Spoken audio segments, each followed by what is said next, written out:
پیغمبر کے دیوانوں کو تپتی دیگوں کے اندر پھینک دیا گیا، میرے پیارے پیغمبر کے دیوانوں کو، کلمہ پڑھنے والوں کو قتل کر دیا گیا، سولی پہ لٹکایا گیا، قتل کیا گیا، شہید کیا گیا، تلواریں چلائی گئی، نیزے چلائے گئے، انہیں کاٹا بھی گیا، ان کے ٹکڑے بھی کیے گئے۔ اختلاف کیا تھا کہ حضرات گرامی وہ کیا وجہ تھی؟ میرے مصطفیٰ علیہ السلام کا ایک پیارا میرے پیغمبر سے پیار کرنے والا قصور کیا تھا؟ اسے ریت پہ لٹا دیا جاتا ہے، ریت کے اوپر لٹا کر، دوپہر کا ٹائم ہے، تپتی ریت پہ لٹا کر سینے کے اوپر بھاری چٹان رکھ دی جاتی ہے اور کہا جاتا ہے اے بلال بول، اب اس کی محبت سے باز آتا ہے یا نہیں؟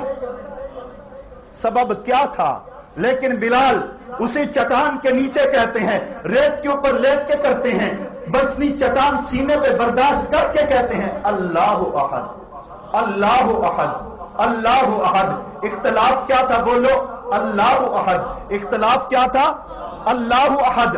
سبب اختلاف کیا تھا؟ اللہ احد۔ پیغمبر کو نکالنے کا سبب کیا تھا؟ اللہ احد۔ میرے پیغمبر کو ہجرت پہ مجبور کرنے کا سبب کیا تھا؟ اللہ احد۔ میرے پیغمبر سے لڑائیوں کا سبب کیا تھا؟ اللہ احد۔ میرے پیغمبر پہ ظلم اور تشدد کرنے کا سبب کیا تھا؟ اللہ احد۔ بلال چھوڑو گے؟ کہنے لگا نہیں میں کبھی نہیں چھوڑ سکتا۔ کہنے لگے اب تو باز آئے گا نا، پیچھے ریت تپتی ہوئی، اوپر چٹان بھاری، اب تو باز آئے گا۔ لیکن بلال کی کیفیت کیا ہے؟ وہ آستانہ چھٹا تجھ سے ایک دم کے لیے، کس کے شوق میں تم رہے ستم کے لیے۔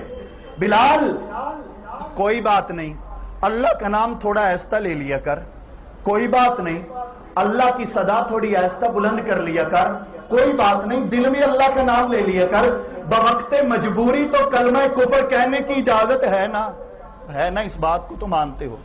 بوقت مجبوری کے وقت جان جانے کا خطرہ ہو، اللہ تعالیٰ نے فرمایا حرام کھا لو میں معاف کر دوں۔ مجبوری کے وقت جان بچانے کے لیے حرام کھا لو اللہ معاف کر دے گا۔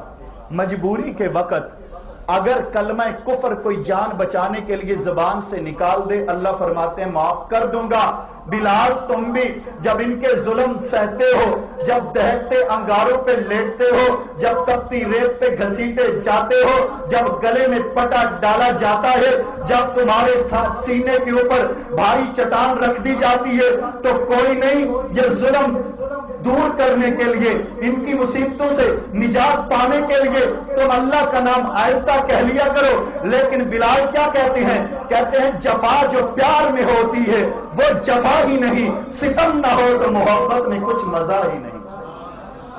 بلال کہتے ہیں اللہ احد، اللہ احد، اللہ احد۔ بلال کی زبان سے یہ صدائیں جاری ہیں۔ حضرات اب غور کیجئے، کیا مکہ والے اور میرے مصطفیٰ کا، صحابہ کا اختلاف یہ تھا کہ مکہ کے لوگ اللہ کا وجود نہیں مانتے تھے، اللہ کی ذات نہیں مانتے تھے، میرے پیغمبر ان سے اللہ کی ذات منوانا چاہتے تھے؟ اختلاف یہ تھا۔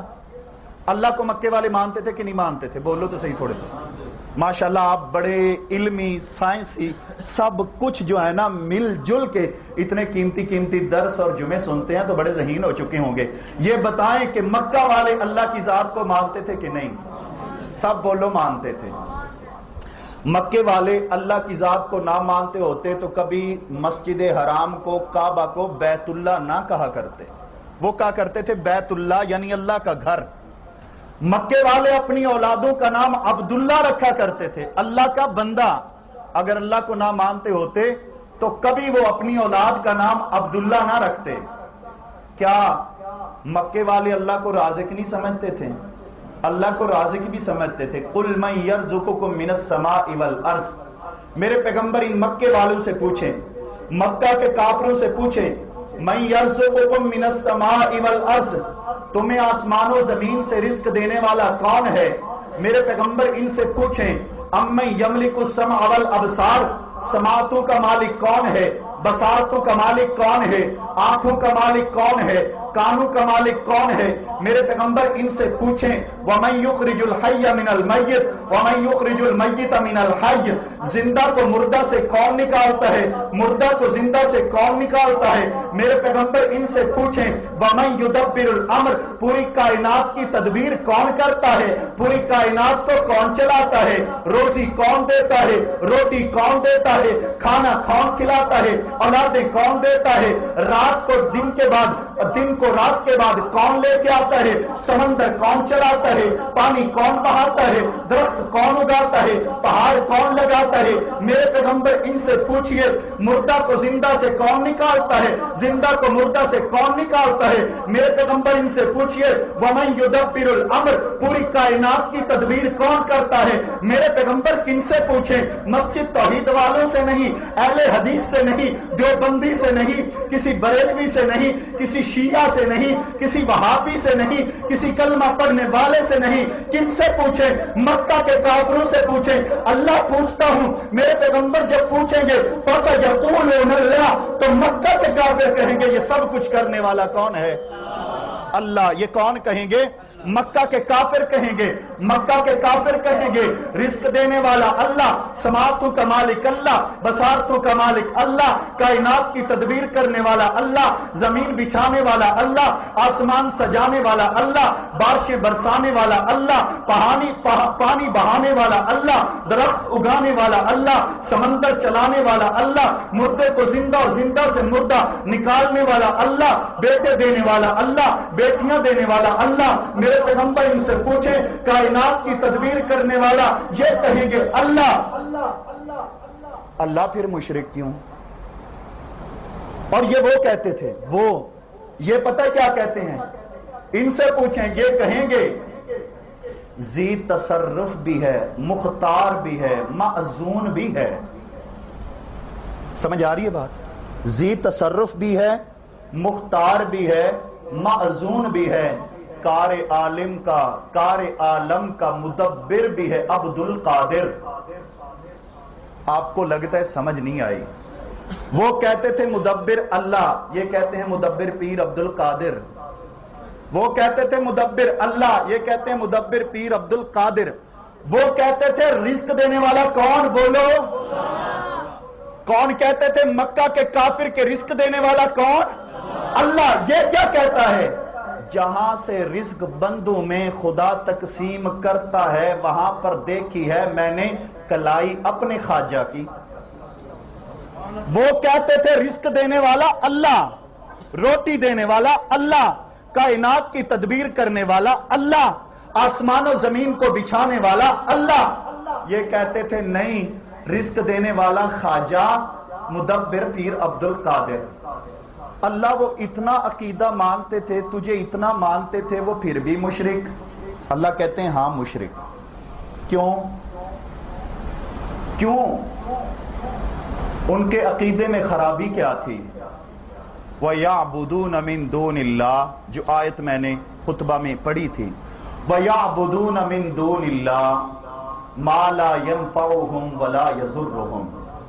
میرے مصطفیٰ اللہ کے علاوہ یہ عبادت کرتے ہیں ان کی جو نہ انہیں نفع دے سکتے ہیں نہ نقصان دے سکتے ہیں۔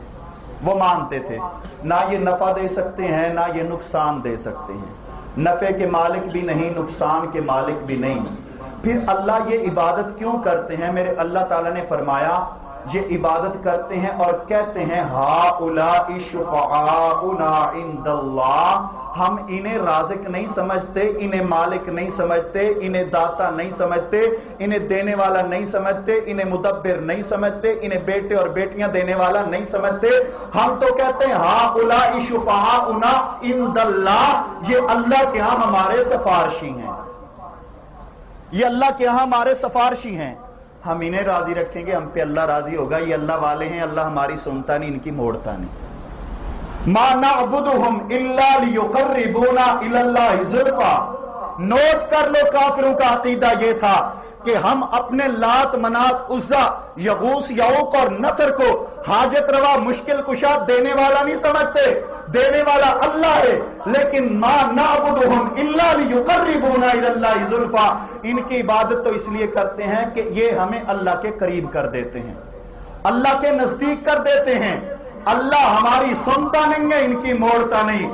میرے بھائیو اب غور فرمائیے، مکہ کے کفار کا عقیدہ یہ تھا تدبیر کرنے والا، دینے والا، سب کچھ کرنے والا میرا اللہ، لیکن اس کے باوجود بھی اللہ تعالیٰ نے ارشاد فرمایا میرے پیغمبر ان کے ساتھ اعلان بائیکاٹ کر دیجئے۔ اللہ جی کیا کہوں؟ فرمایا قل یا ایھا الکافرون لا اعبد ما تعبدون، میرے پیغمبر کہہ دیجئے اے کافرو تم کافر ہو، جس کی میں عبادت کرتا ہوں اس کی تم عبادت نہیں کرتے، جس کی تم کرتے ہو اس کی میں نہیں کرتے۔ عقیدہ جدا، مذہب جدا، منہج جدا، رستے جدا ان لوگوں سے کیے جو اللہ کو رازق بھی مانتے تھے، اللہ کو مدبر بھی مانتے تھے، اللہ کو کار عالم کی تدبیر کرنے والا مانتے تھے، اللہ کو بارشیں برسانے والا مانتے تھے، اللہ کو روزی دینے والا مانتے تھے۔ میرے پیغمبر نے پھر بھی ان کے ساتھ بائیکاٹ کیا، آخر کیوں؟ عقیدہ ان کا کیا تھا؟ ما نعبدہم الا لیقربونا الی اللہ زلفا، یہ کچھ نہیں کر سکتے، کرنے والا اللہ ہے، لیکن یہ ہمیں اللہ کے قریب کر دیتے ہیں۔ آپ دیکھیں کسی ایم این اے سے ملنے چاہتے ہیں، کسی وزیر سے ملنے جاتے ہیں، کسی صدر سے ملنے جاتے ہیں، ڈائریکٹ تھوڑی بات ہو جاتی ہے، کوئی نہ کوئی سیڑھی، کوئی نہ کوئی وسیلہ بنانا پڑتا ہے۔ تو یہ بھی ما نعبدہم الا لیقربونا الی اللہ زلفا، یہ بھی ہماری سیڑھی ہیں، ہمارا وسیلہ ہے، ہمارا ذریعہ ہے۔ اس کے باوجود وہ مشرک و کافر، ارے وہ اللہ کو مدبر مانے پھر بھی مشرک، وہ اللہ کو داتا مانے پھر بھی مشرک، وہ اللہ کو رازق مانے پھر بھی مشرک، یہ کہے کہ نہیں جہاں پر رزق بندوں میں خدا تقسیم کرتا ہے وہاں پر دیکھی میں نے کلائی اپنے خواجہ کی، یہ پھر موحد، یہ کہے کہ نہیں کار عالم کا مدبر بھی عبد القادر، یہ پھر بھی موحد۔ تعجب کی بات نہیں۔ اس لیے میرے بھائیو عقیدے کی اصلاح کرو، عقیدے کے اوپر غور کرو۔ عقیدہ خالص توحید والا ہوگا، روزے قبول ہوں گے۔ عقیدے میں توحید ہوگی، نماز تراویح قبول ہوگی۔ عقیدے میں توحید ہوگی، تہجدیں قبول ہوں گی۔ عقیدے میں توحید ہوگی تو قیام قبول ہوگا۔ عقیدے میں توحید ہوگی تو روزہ قبول ہوگا، ورنہ تمام عبادات تباہ و برباد ہو کے رہ جائیں گی۔ ایک وقت ایسا آتا تھا جب مکہ کے کافر صحیح عقیدے پہ آ جاتے تھے، اللہ کا مطالبہ یہی تھا کہ اسی عقیدے پہ 24 گھنٹے 12 مہینے قائم رہو۔ وہ عقیدہ کب درست ہوتا تھا ان کا؟ اللہ تعالیٰ ارشاد فرماتے ہیں فَإِذَا رَكِبُوا فِي الْفُلْكِ دَعَوُا اللَّهَ مُخْلِصِينَ لَهُ الدِّينَ، جب یہ لوگ کشتیوں میں سوار ہوتے ہیں تو اس وقت خالص اللہ کو پکارتے ہیں۔ کب؟ جب یہ لوگ کشتی میں سوار ہوتے ہیں، اس وقت کشتی میں سوار ہوتے وقت خالص ایک اللہ کو پکارتے۔ لیکن افسوس کی بات یہ ہے کہ مکہ کا کافر کشتی میں بیٹھ کے یہ سمجھتا تھا کہ یہاں پر صرف اللہ ہی سن سکتا ہے اور کوئی نہیں سن سکتا۔ ہمارے لات منات عزا یغوث یعوق نصر، ہمارے جو معبود ہیں ان کے یہاں پر تمام سگنل ڈراپ ہو جاتے ہیں، وہاں پر ان کی سروس کام نہیں دیتی، وہ یہاں پر نہیں چلتے، یہاں پر وہ نہیں سنتے، یہاں مشکل کشائی حاجت روائی نہیں کر سکتے۔ اس لیے کشتیوں میں صرف اور صرف خالص اللہ کو پکارتے تھے، لیکن جب خشکی پہ آتے تو شرک کرتے تھے۔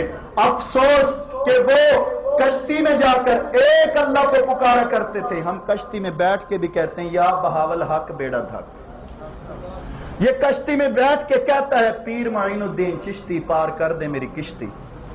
ارے میرے بھائی وہ تو کشتی میں بیٹھ کے ایک اللہ کو پورا پکارا کرتے تھے، تب بھی مشرک۔ یہ کشتی میں بیٹھ کے بھی غیر اللہ کو پکارتا ہے، یہ تب بھی موحد۔ اللہ رب ذوالجلال کا ان سے مطالبہ یہ تھا، میرے مصطفیٰ کا ان کے سے مطالبہ یہ تھا کہ لوگوں فَادْعُوا اللَّهَ مُخْلِصِينَ لَهُ الدِّينَ، بس کہ جس طرح کشتی میں بیٹھ کے خالص اللہ کو پکارتے ہو،